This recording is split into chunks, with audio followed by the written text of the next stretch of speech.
Está começando o primeiro episódio do Papo de Saúde, o seu Unicast. Seja muito bem-vindo, já vai separando o café, o chá ou a água, claro. Eu sou a jornalista Fernanda Mondadori e hoje estou aqui para contar para vocês a mais recente novidade da Unimed Nordeste RS, que estamos lançando agora mesmo. O Unicast Papo de Saúde é uma plataforma de conteúdo que, como vocês podem imaginar, vai falar de saúde, só que isso de uma forma um pouco diferente. Vamos esclarecer dúvidas, refletir e te trazer dicas sobre qualidade de vida e bem-estar, mas tudo de forma simples e descomplicada. É para ouvir quando você estiver indo para o trabalho, é para assistir o vídeo na íntegra no nosso YouTube, é para mandar aquela dica importante no grupo da família. Sempre, claro, com credibilidade e informação de quem entende do assunto. Falando em quem entende do assunto, hoje eu tenho aqui comigo 2 convidados muito especiais, já a gente vai conhecer eles. Vem com a gente no nosso primeiro episódio, o Unicast Papo de Saúde está só começando. Bom, o nosso primeiro episódio vai falar de um tema que está super em alta, saúde mental. O que é, afinal, saúde mental e, mais importante, o que a gente pode fazer hoje em dia para viver uma vida com a mente mais saudável?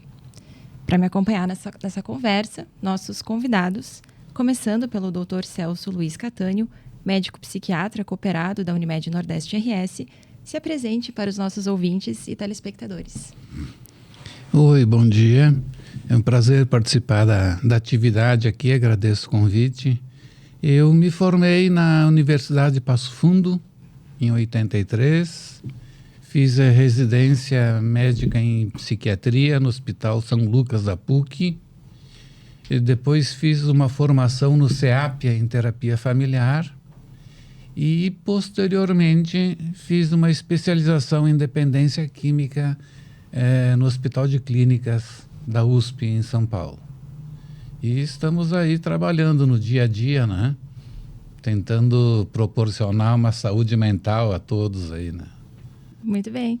Quem também está com a gente é a doutora Daniela Borsoi Carvalho, também médica psiquiatra cooperada. Então, doutora Daniela, se apresente. Bom dia, prazer estar aqui, obrigada pelo convite. Eu me formei em 2004, aqui na UX, e depois fiz residência em psiquiatria na Fundação Universitária Mário Martins. E desde então, trabalho no consultório. Já trabalhei em internação, hoje faço só consultório. Como o Dr. Celso disse, buscando, trazer maior qualidade de vida para as pessoas que buscam a gente. Bacana. Eu vou começar perguntando, para abrir nossa conversa, o que se entende por saúde mental? Quais são os requisitos necessários para a gente poder constituir essa saúde mental, Dr. Celso? Bom, um tempo atrás, antigamente, a Organização Mundial da Saúde dizia que saúde mental é um estado de completo bem-estar físico, mental e social do indivíduo e não apenas a ausência de doença ou enfermidade. Então, essa é uma definição, assim, maravilhosa, né? O mundo ideal. Mas, de lá para cá, a própria Organização Mundial da Saúde modificou um pouco esse conceito, trazendo para as coisas mais realistas. Hoje se entende, então, que pessoas mentalmente saudáveis compreendem que não são perfeitas, nem podem ser tudo para todos. Que elas estarão sujeitas no dia a dia a uma ampla gama de emoções, algumas negativas, como tristeza, raiva, irritação, outras boas, prazer, satisfação, né? E a pessoa precisa estar preparada para se equilibrar com essas emoções e seguir tocando a sua vida, encarando os desafios, podendo tolerar as frustrações e levar adiante, sendo uma pessoa que consiga ser, ao mesmo tempo, independente, capaz de autogerir-se e ter condições de estabelecer relações adequadas com as outras pessoas. contribuindo assim para que a sociedade ande bem, né? Em paz, em harmonia. Uhum. Você falou sobre ter a capacidade também de lidar com as frustrações, de estabelecer relações interpessoais. Que outras esferas a gente precisa observar quando a gente está falando de saúde mental? Assim, quais são as áreas da nossa vida? Acho que tudo está interligado, né, de certa forma. Sim, nós somos seres biopsicossociais, né? Ao mesmo tempo, temos o nosso organismo, o nosso corpo, temos também o nosso sistema mental, o sistema psíquico, e estamos interagindo com os demais na sociedade. E é importante também frisar que essas questões aí não são gavetinhas separadas, né? Isso é o biológico, isso aqui é o psicológico e lá é o social. Isso funciona ao mesmo tempo, tudo junto. O biológico influencia em como estará a nossa mente, como estarão as nossas funções mentais. Os dois interferem na sociedade e a gente sofre a influência do fator ambiental, do que acontece na sociedade, e isso aí vai impactar tanto no nosso emocional como no orgânico. É uma coisa só, na realidade, né? Somos seres complexos por natureza, biopsicossociais. E falando assim, em entender essa complexidade, eu tenho a impressão que por muito tempo a gente estigmatizou muito esse assunto e me parece que talvez mais recentemente é que a gente conseguiu uma abertura, né, para poder conversar sobre isso. Por que conversar sobre saúde mental é tão importante, doutora Daniela? Fernanda, hoje a gente talvez esteja vivendo num momento onde a gente conseguiu olhar para a nossa saúde mental com mais cuidado, né? E eu tenho uma sensação que um marco, assim, para a gente ficar mais atento à saúde foi a partir da pandemia. Eu acho que a gente pode fazer uma ligação mais direta com a pandemia.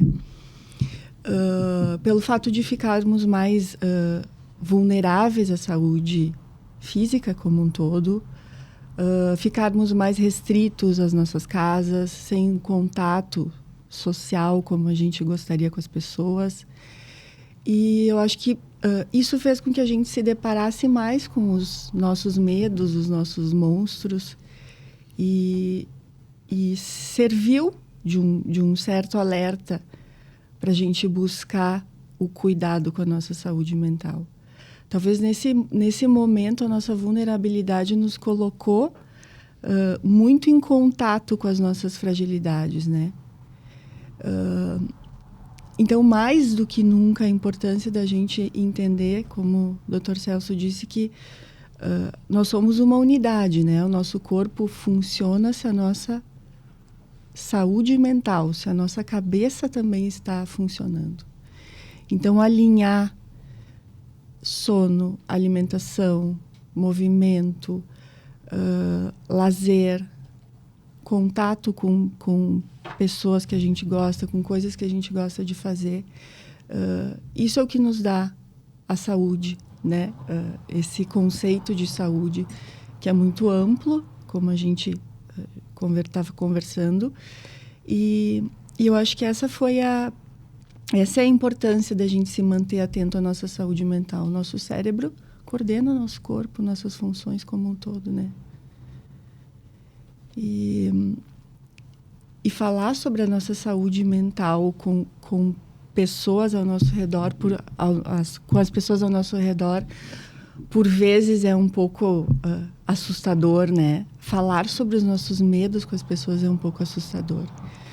Por isso que talvez os nossos consultórios também, né, estejam mais cheios, né? Porque o estigma de falar sobre as coisas que a gente sente ainda assusta as pessoas.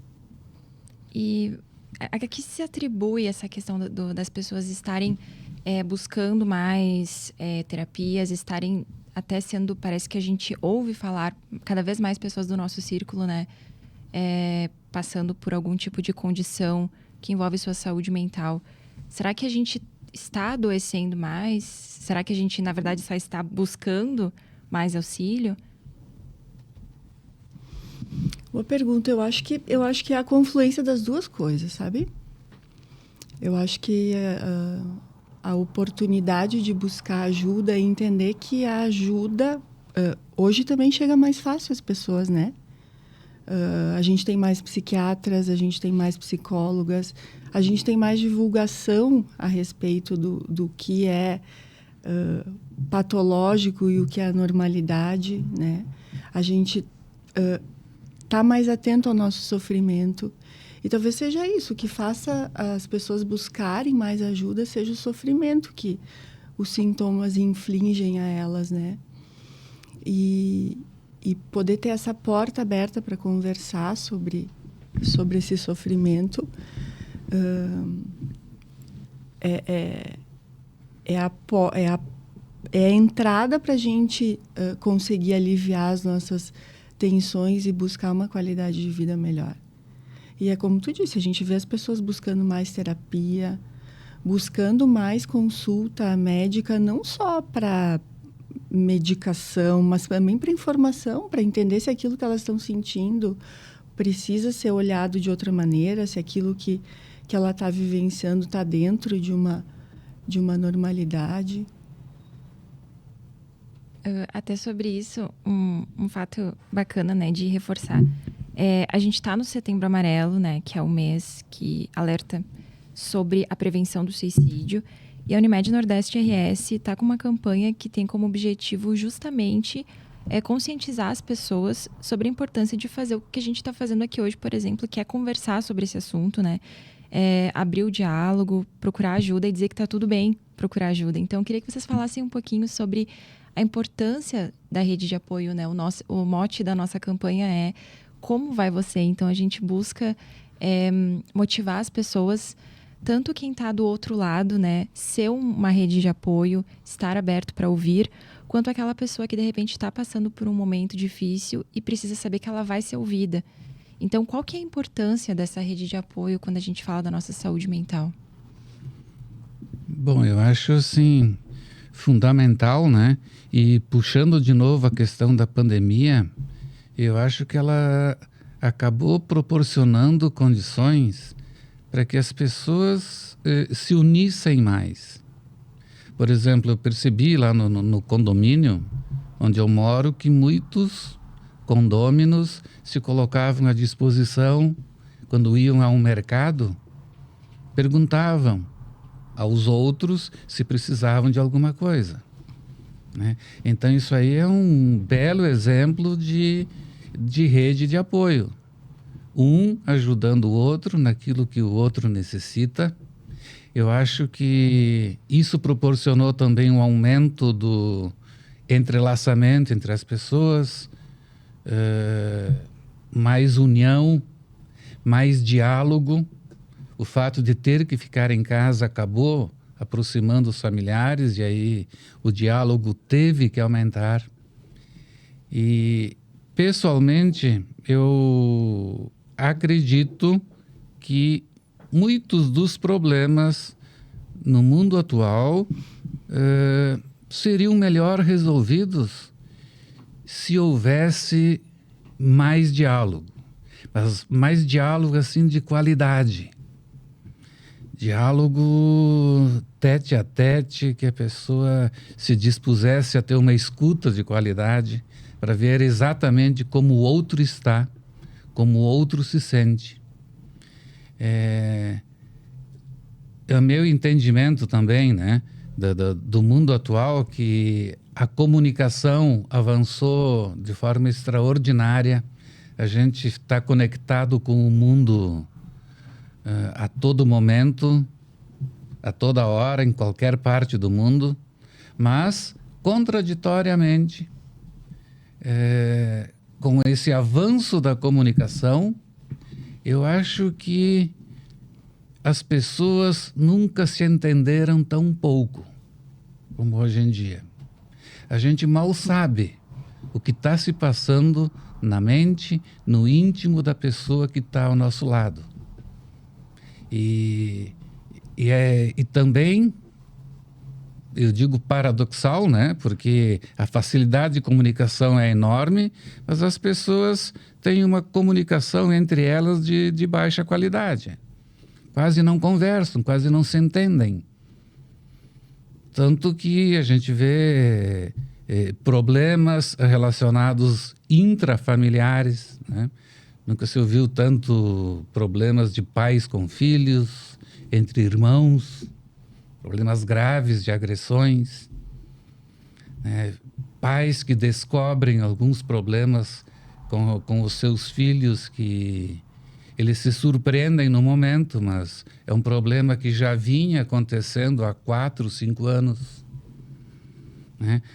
Eu trabalho especialmente mais direcionado à dependência química, né?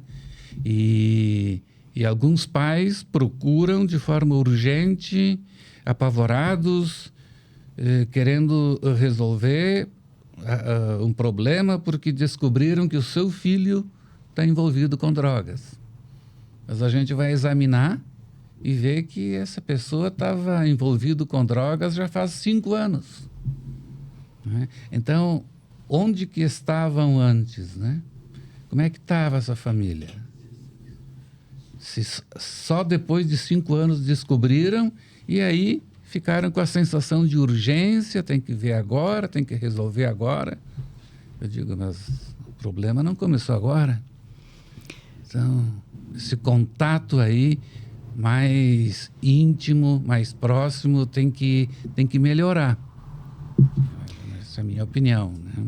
Reforçando o que o Dr. Celso está falando, o diálogo de qualidade, né, as relações de qualidade. A gente vê redes sociais, né? A gente tem muitos amigos, muitas relações que parecem tão próximas da gente, né? Mas a empatia, esse diálogo de qualidade, o poder chamar para conversar sobre a tua dificuldade, eu acho que isso é o mais difícil hoje em dia. Aquele amigo que tu pode chamar e contar o difícil que tu está passando, o momento ruim que tu está vivendo. Então, a gente tem uma rede cheia de contatos e, ao mesmo tempo, contatos tão rasos, né? Com essa dificuldade de poder empaticamente falar sobre o que a gente está sentindo. É preciso ter mais papo de saúde, como diz aqui, né? É isso aí. Não um contato isso aí. por rede social, tem mais papo mesmo, mais intimidade, mais proximidade. Eu tenho a impressão que nas redes sociais as pessoas, por óbvio, só querem mostrar aquilo que é bom. E muitas vezes que nem é tão bom, mas que, né, se dá uma editadinha ali para parecer bom. Será que tem a ver com a gente estar vivenciando uma cultura muito do individualismo, né? Da autossuficiência, da performance. E aí, às vezes, a gente se sente inibido a pedir ajuda, a dizer, olha, minha vida não é tão perfeita quanto parece ser nas redes sociais. É que as redes sociais mostrando tudo o tão belo, o tão bom, eu vivo tão bem, como é que a gente vai se sentir confortável para colocar as tuas vulnerabilidades ali, né? As tuas fragilidades nessa rede, se tudo é tão perfeito, se todo mundo vai tão bem, né? Viaja, tem dinheiro, cheio de amigo, carro bom, melhor roupa. Então é muito difícil se expor. Ou então a pessoa acaba deixando para colocar sua vulnerabilidade só quando estiver em contato com um profissional. É isso aí. O que é uma pena também, porque aí não é exatamente uma rede de apoio, né? É um apoio profissional. Seria melhor se ela conseguisse se colocar mais abertamente para mais pessoas, para o seu entorno. Acho que existe uma importância da escuta especializada, né, que é esse apoio profissional que vocês estão mencionando, mas ao mesmo tempo a gente também pode contar com pessoas que não são profissionais, né, não substituem um apoio profissional, mas que também contribuem para a manutenção da nossa saúde mental, né, que é o que vocês trouxeram. Às vezes é o vizinho que vai participar da nossa vida de alguma forma, né, compartilhar uma tarefa. Não precisa ser só aquele diálogo, aquela conversa, né? Muitas vezes é a conversa difícil, em outras vezes é só se fazer presente de outras formas. Para aquelas pessoas que estão passando por um momento muito difícil, a gente tem um canal de ajuda aberto, né? Que é o CVV, o Centro de Valorização da Vida. É um canal que está aberto 24 horas, as pessoas podem discar, o número é 188. A gente reforça aqui esse contato, porque muitas vezes para a pessoa que está passando por uma situação extrema e não se sente resguardada por nenhum tipo de contato, às vezes essa ligação pode ser um grande diferencial, né? Às vezes é o que vai salvar a vida.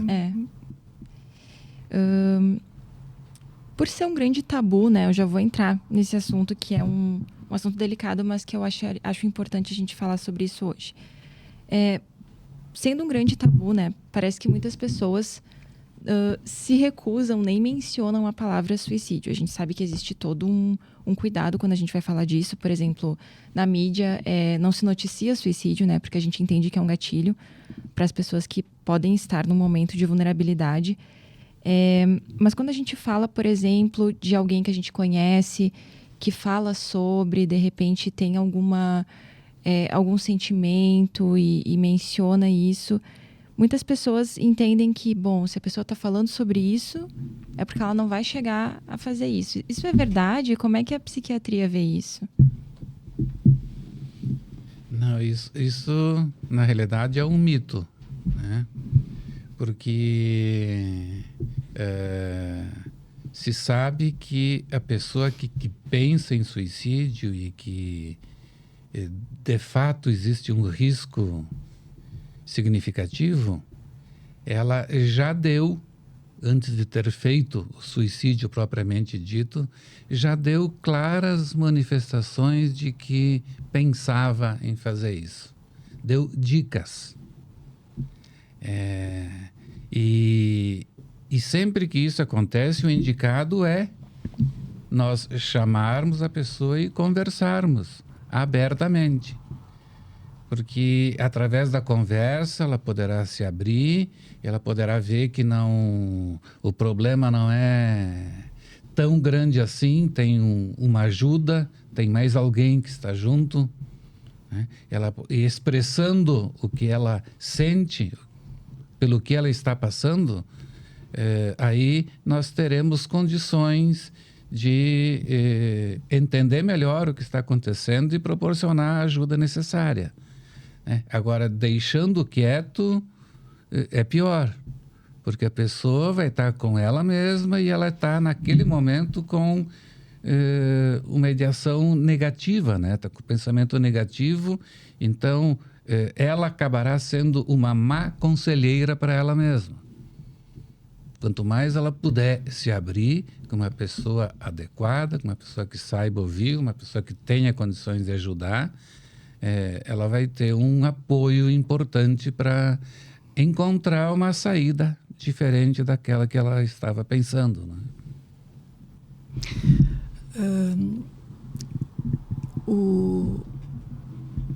O falar sobre o suicídio, né? Esse tabu de quando a gente pergunta para os pacientes em relação ao suicídio, primeiro a gente tem que deixar claro que não funciona dessa maneira, né? Isso não é um tabu.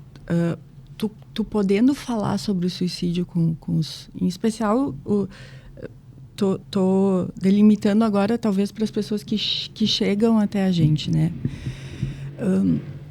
Essa escuta atenta que a gente faz para os pacientes e tu podendo conectar com o paciente, com a dor, com o sofrimento que ele está passando, a partir do momento que tu te conecta e tu entende que ali pode ter um risco de suicídio e tu pergunta para ele sobre isso. Tu abre uma porta para conversar sobre coisas que talvez estavam guardadas ali com ele, que tu pode evitar que o suicídio aconteça, né? Então, tu te colocar nessa escuta empática e conectar com a dor e poder perguntar para ele sobre esses pensamentos, sobre a intenção, sobre os riscos, faz com que ele se sinta à vontade para falar com a gente sobre isso e conte com a gente como um aliado na ajuda. Óbvio que a maior parte dos suicídios dão sinais, né?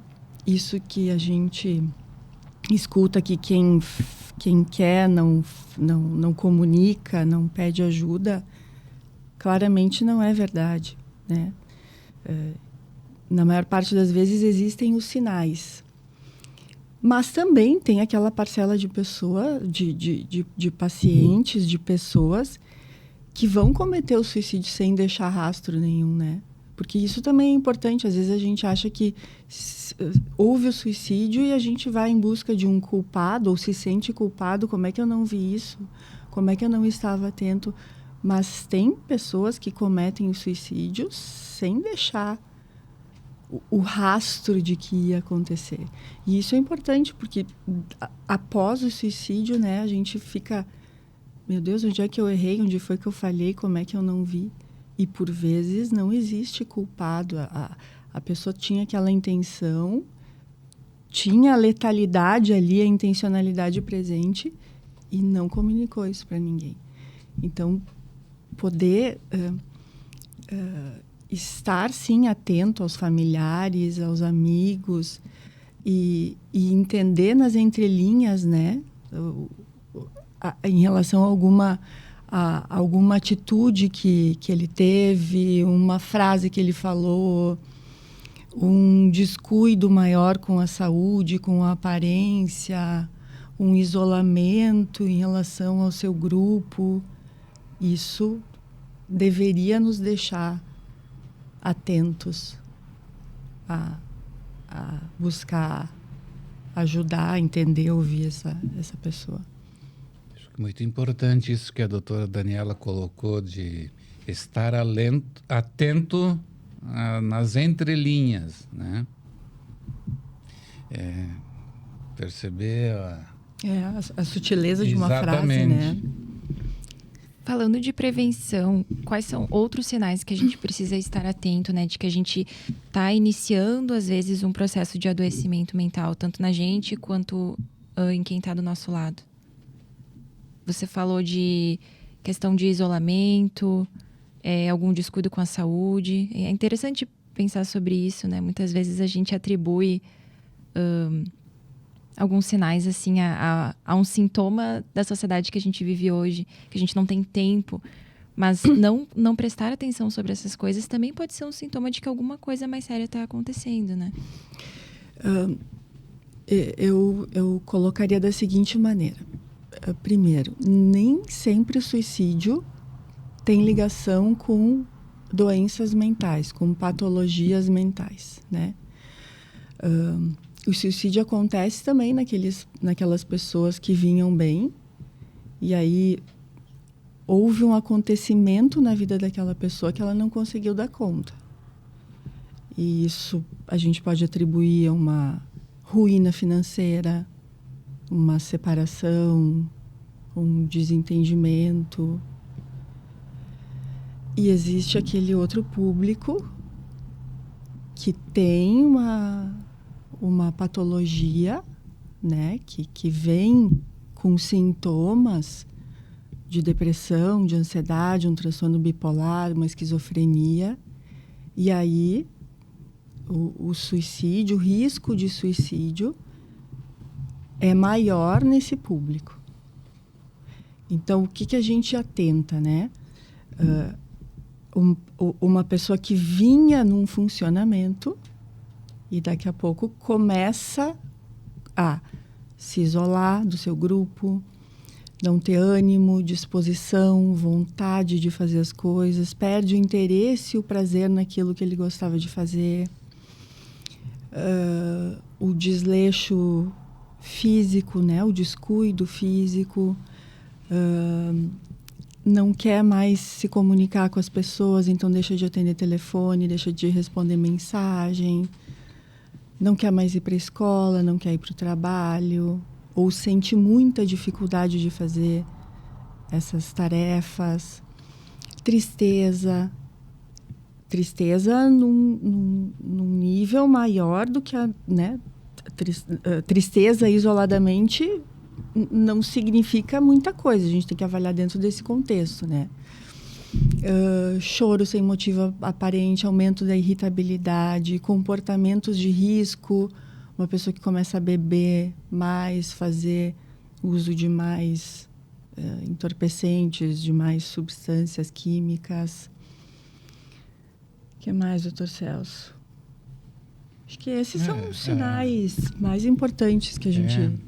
Além de um rebaixamento do humor, a irritabilidade que tu colocaste e a perda de energia, né? São sintomas assim bem básicos de um quadro depressivo que está se instalando.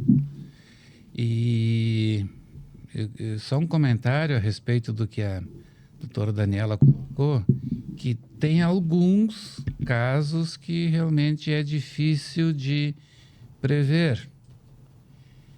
Eu lembraria, por exemplo, um quadro grave da psiquiatria, que é a esquizofrenia, e que um dos sintomas são as alucinações.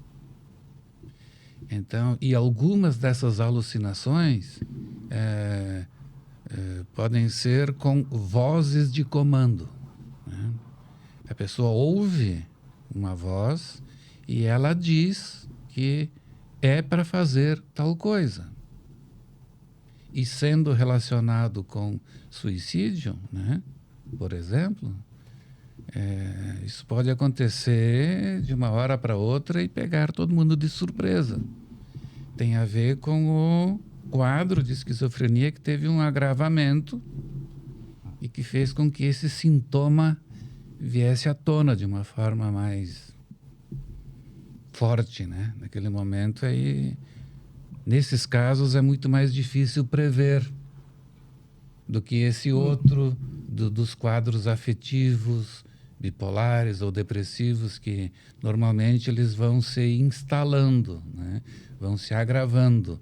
Então dá tempo de nós chegarmos até essa pessoa e perguntar o que está acontecendo, precisa de alguma ajuda, né? Aí nos possibilita uma ação antes de que o pior aconteça, né? Falando, além da prevenção, né? Acho que a gente pode pensar, claro, né, tirando esses casos específicos que vocês trouxeram, o que a gente pode fazer pela nossa saúde mental, né? Acho que a gente pode pensar de duas formas. O que a gente evita, né, para manter a nossa saúde talvez um pouco mais estabilizada, e o que a gente pode fazer, afinal de contas? Quais são alguns cuidados ou talvez algumas ações que a gente pode tomar para promover uma saúde mental para todos nós?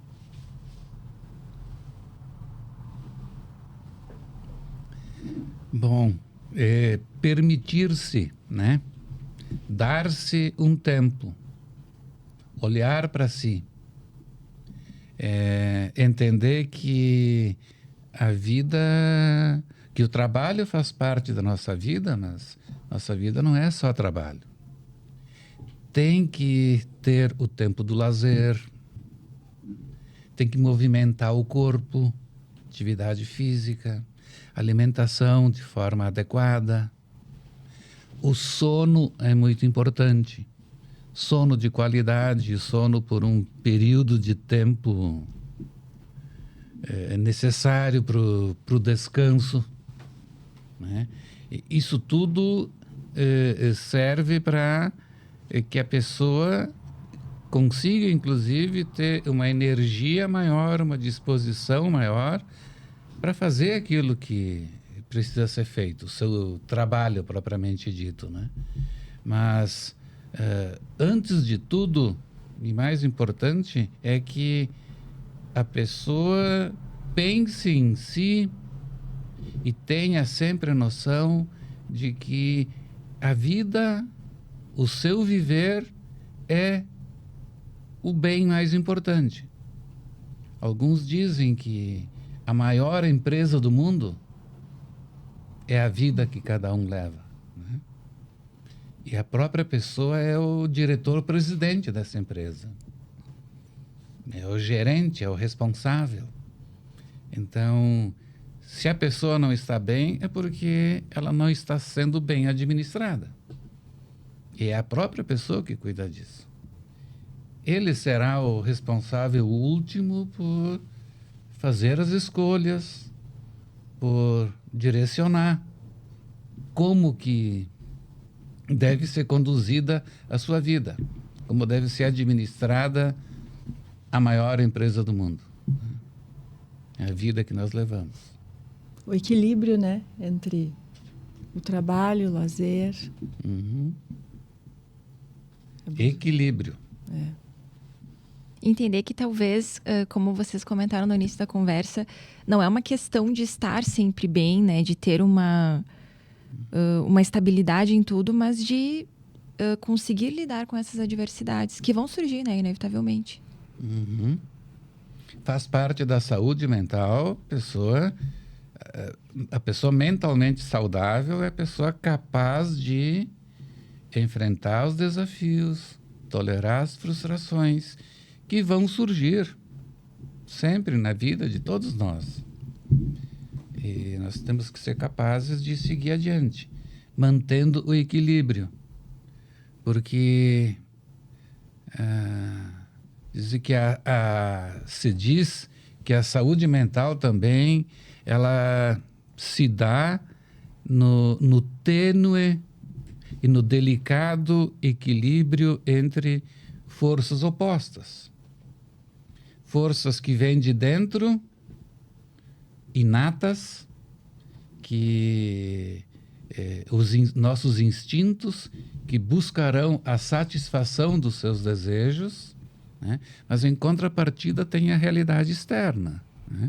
Nós temos que nos adequar com o regramento social, muitas coisas que a gente até gostaria de fazer naquele momento não é possível, né? Pelas regras de convivência. Então é sempre esse equilíbrio que tem que ver entre aquilo que se quer e aquilo que se pode ter. E eu também colocaria, doutor Celso, o ficar atento ao nosso corpo, né? O nosso corpo sinaliza coisas, né? Às vezes a gente não entende o que ele quer dizer, mas ele sinaliza, né? Então, ele fala com a gente, né? Então, a gente poder prestar mais atenção quando a gente está um cansaço em excesso, um sono que não está reparador, um coração que está batendo mais rápido do que deveria, né? Uma preocupação que está desproporcional à situação, desproporcional ao problema. Uma dor aqui, uma dor que caminha, como eu digo, né? Um dia dói aqui, um dia dói acolá. Isso são sinais que a gente tem que estar atento para o nosso corpo. E aí, entender onde é que está desequilibrado isso, né? Mais trabalho do que descanso. Uma preocupação, um problema que a gente está com dificuldade de lidar sozinho. A gente tem tantas oportunidades hoje de buscar, né? Terapia, yoga, relaxamento, os grupos, né? Que afinal de contas acolhem a gente tão bem, os grupos de apoio, espiritualidade, o grupo do teu bairro de convivência. Hoje a gente tem a oportunidade de buscar esses serviços. Então, eu ficaria atento ao que o nosso corpo está tentando falar para a gente. E na medida em que o corpo nos mostrasse, no teu exemplo, né, que as dores ou a dor que caminha, acho que é importante que a pessoa não se limite a simplesmente buscar um analgésico. Uhum. Estou com uma dorzinha aqui, bom, vou tomar um analgésico para aliviar essa dor. Ele tem que refletir um pouco mais. De onde será que vem essa dor? Por que ela está acontecendo? Saber que o analgésico pode aliviar aquele sintoma, aquele mal-estar. O problema que gera essa dor é uma coisa maior. É muito diferente tratar uma patologia, uma doença, do que simplesmente aliviar um sintoma. Uhum. A insônia, muitas vezes, acontece isso. A insônia também é um dos sinais, né? De que a saúde mental não está bem, e as pessoas vão até o médico, às vezes vão num plantão de urgência, porque não tem conseguido dormir, e acaba recebendo a prescrição de um indutor do sono, que vai acabar aliviando esse sintoma, esse mal-estar, por um tempo, no início, né? Mas, se o problema que gera a insônia não for tratado, essa pessoa sempre irá precisar desse medicamento para ajudar a dormir. E vai acabar não resolvendo o problema base e adquirindo um outro problema, que será a dependência aos medicamentos, aos indutores do sono. E falando, né, da importância do sono, talvez aí entra também, né, o nosso acesso às redes sociais, a computador, a nossa dificuldade de manter uma rotina, né, de sono, assim, entender que a gente precisa desligar telas, que a gente precisa ficar longe do telefone a partir de uma certa hora da noite para isso não atrapalhar o sono, né? Mas daí, às vezes, é mais fácil eu tomar um indutor do sono e ficar no telefone até a hora que eu bem entendo, isso, né? Ou consultar o Dr. Google, né? Então, colocar uma rotina na nossa vida é extremamente importante para a nossa saúde física e mental. Você mencionou o celular, né, doutora? O celular está extremamente ligado à nossa rotina hoje em dia. A gente usa para o trabalho, a gente usa para o lazer, a gente usa às vezes para as duas coisas meio misturadas. Como é que a gente pode trabalhar uma relação mais saudável com a tecnologia, que eu acho que talvez seja uma grande ferramenta, muitas vezes até para buscar, né, mais informação sobre isso que a gente está conversando, mas que se não for usada com equilíbrio, às vezes acaba até agravando, né, o que a gente está passando.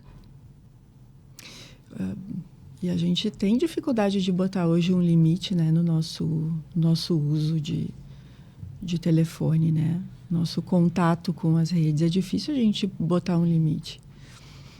Mas acho que é treino, reforçar a importância em especial quando a gente fala da noite, né, da relação com a tela, com a qualidade de sono, né?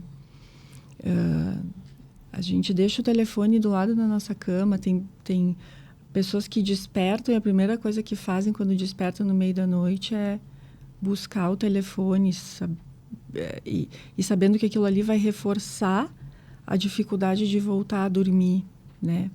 Então, claro, falando num mundo ideal, seria a gente ficar longe, o telefone ficar longe da nossa cama no horário de dormir, carregar o telefone longe do quarto, colocar um limite de tempo mesmo, até que, se eu trabalho muito com o telefone, né, talvez esses limites, assim, né, se eu trabalho muito com o telefone, até que horas da noite eu vou me permitir trabalhar para ter tempo para ficar com a minha família e para também ter tempo de o meu cérebro poder descansar e me proporcionar um sono bom. Então, eu acho que a gente tem que conseguir conhecer os nossos limites. Não tem regra, né? Mas a gente tem que estar atento o quanto aquilo ali está atrapalhando o nosso convívio social. Às vezes a gente está, né, num grupo, tu presta atenção em restaurante, em pessoas que estão reunidas, cada um está com o seu telefone, com o seu tablet, e a dificuldade de largar isso, e vamos conversar sobre.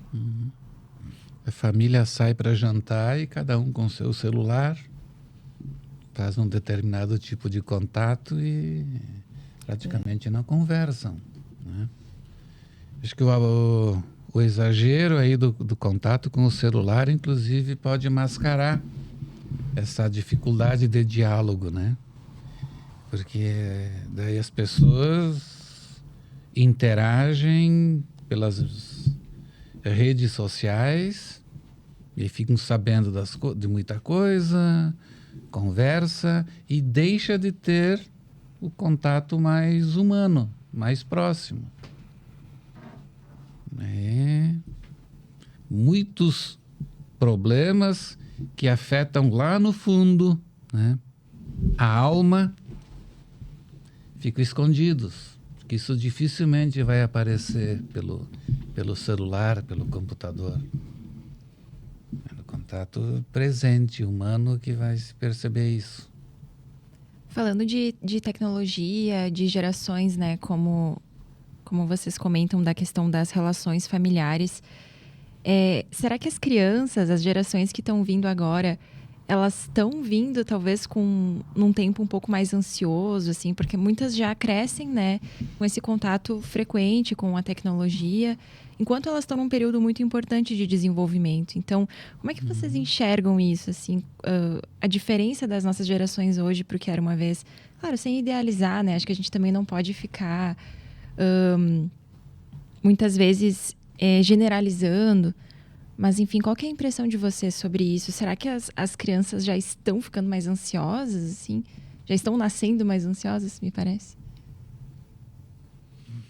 Eu acho que, sem dúvida, mais ansiosas, com sentimento de urgência maior, tem que acontecer, é tudo no aqui, no agora.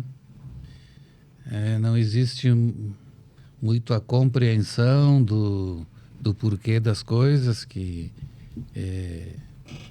precisou um tempo, as coisas, a semente ser plantada lá atrás, para que a árvore crescesse, para que pudesse gerar frutos. A criança já nasce querendo o fruto, querendo um celular de última geração, contatando. Aí falta essa compreensão do esforço que tem que ser feito para se conseguir aquilo que se tem. E com isso se perde a noção do valor das coisas, né? Eu vejo as pessoas hoje em dia muito aceleradas. Basta abrir a janela, olhar para a rua, a gente vê nas calçadas, está todo mundo apressado, correndo, ficam se batendo um com os outros. Não se vê mais uma pessoa caminhando tranquilamente na calçada, olhando uma vitrine com calma, fazendo da caminhada um lazer. Mais a caminhada é uma corrida. Está sempre correndo atrás de alguma coisa. Parece que está todo mundo atrasado para algum compromisso, sem saber direito para onde a pessoa quer chegar, muitas vezes, né? É uma corrida maluca que não se sabe no que vai dar. É quase que uma metáfora, acho que, para o que a gente entende como a nossa vida, né? A gente está acelerado o tempo inteiro, muitas vezes sem se dar conta que o processo, o dia a dia também é a vida, né? Não é só um destino. Às vezes a gente quer tanto que o dia passe rápido, que a semana passe rápido, e não se dá conta que a vida acontece nesse intervalo. E acaba passando rápido. Quando vê, né? Já estamos em setembro. Parece que começou outro dia, 2023.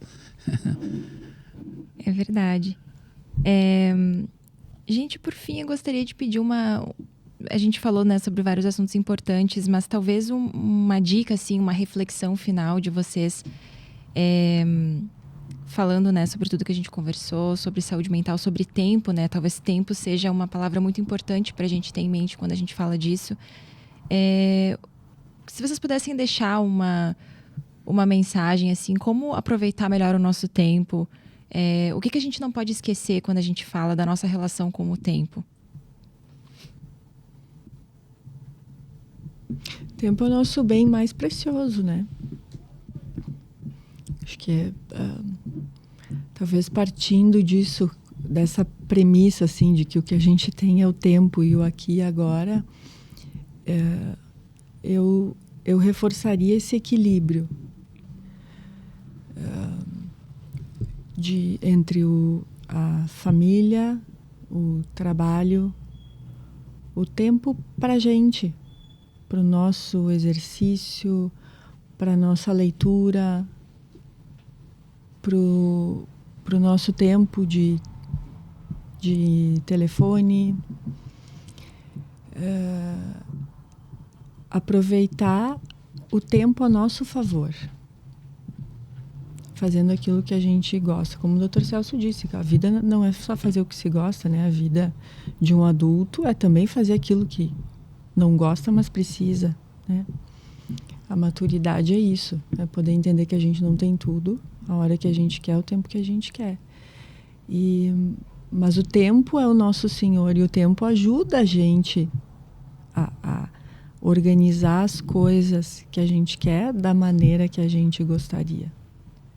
Então, manter uma rotina e que nessa rotina caiba o movimento, a escolha por alimentação melhor, o tempo de leitura, o tempo contigo, o tempo no silêncio, porque isso também é importante, né? A gente não precisa estar fazendo coisas o tempo todo, né? Curtir o tédio, como eu digo para os meus filhos, né? Vamos curtir o tédio. É importante também que se tenha isso, até para valorizar o tempo de distração, né? Então, o que eu diria é isso aí. Valorize o tempo que se tem e organize dentro dele aquilo que tu gostaria de fazer, o que é prioridade para ti. E dentro dessa questão da valorização, eu acho que é importante que a pessoa esteja bem situada no tempo. Exemplo simples. A gente pode viver o dia de hoje. O ontem já passou. Nós não podemos voltar atrás e viver novamente o dia de ontem. E o dia de amanhã ainda não chegou. Eu vejo que tem muitas pessoas que acabam perdendo o tempo de agora para reviver algo que já aconteceu e que não tem mais como voltar, ou se antecipando no tempo, querendo viver o amanhã, acaba deixando de viver o hoje. Tem que se concentrar nisso, que a gente pode fazer a diferença no dia que a gente está vivendo, que é hoje. E só como tu pediste uma dica, né? Gostaria só de deixar um pensamento assim. Se você colocar um diamante dentro de uma caixa, você terá um porta-joias. Se você colocar restos de maçã dentro de uma caixa, você terá uma lixeira. Nós somos o que colocamos em nossa mente. Uau! Incrível. Gente, a conversa é sempre sobre um assunto muito importante, né? Definitivamente sobre reflexões que acho que nos ajudam muito a construir o que a gente entende por saúde mental. mas o nosso tempo, infelizmente, está chegando ao fim. Eu queria agradecer quem está nos acompanhando, agradecer também de forma muito especial aos nossos convidados, Dr. Celso Luiz Catânio e doutora Daniela Borsoi Carvalho, por compartilharem seus conhecimentos e suas reflexões conosco. Fica o convite para acompanhar o próximo episódio do Unicast Papo de Saúde, que já tem assunto, mas eu não vou falar aqui para não dar spoiler. Tá todo mundo convidado para acompanhar nossas plataformas e assistir ou escutar também. Obrigada e até mais!